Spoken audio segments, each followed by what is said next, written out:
Bonjour! Le but de la vidéo aujourd'hui est de démontrer comment faire pour utiliser la saisie vocale pour que l'ordinateur enregistre ce que je dis et l'écrive à ma place. Je suis dans un Google Doc, un document pour écrire, et je veux utiliser cet outil. Pour ce faire, je vais aller dans l'onglet « Outils » ici et je vais sélectionner « Saisie vocale ». Je vais avoir un micro qui va apparaître ici. J'ai différentes fonctionnalités, donc je peux choisir la langue. Évidemment, moi j'ai pris le français.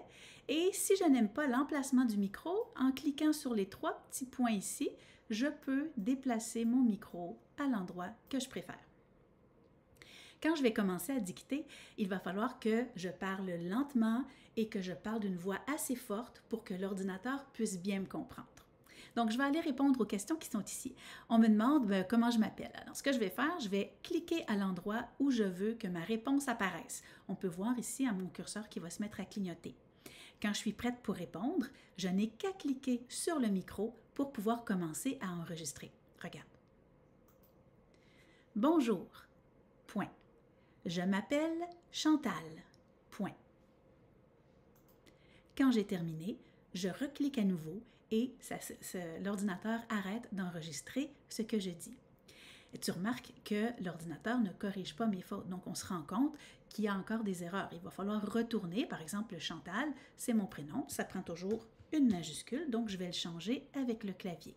Même chose avec le J majuscule, hein? On a oublié en début de phrase de me mettre un J majuscule, donc je vais aller le corriger. Quand je suis prête à répondre à la deuxième question, je vais cliquer ici. As-tu remarqué, quand je donnais ma réponse, je pouvais utiliser les signes de ponctuation comme point, virgule, point d'interrogation. L'ordinateur va les écrire à ma place. Et la même chose, si je veux changer de ligne, je suis en train de dicter quelque chose et je veux faire un paragraphe, donc ce que je vais faire, je vais dire l'expression à la ligne, ici, à la ligne, ou encore l'expression paragraphe. Ça va dépendre de la version du Google que tu as sur ton ordinateur. Alors, je t'explique, on va le faire pour la question numéro 2. Donc, je clique à l'endroit où je veux avoir ma réponse. Quand je suis prête à répondre, je clique sur mon micro. Regarde.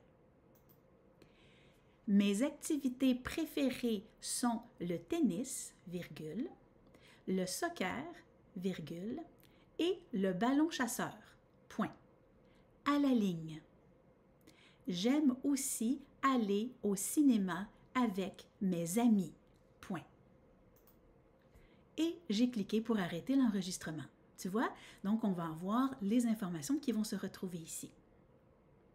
Ensuite, quand tu as tout terminé ton travail, ce que tu peux faire, bien évidemment, tu dois relire ce que tu as écrit, mais ensuite, tu dois cliquer sur le X pour enlever l'outil. Et comme ça, tout est enregistré et tu as terminé ton travail. Tu peux le remettre à ton prof.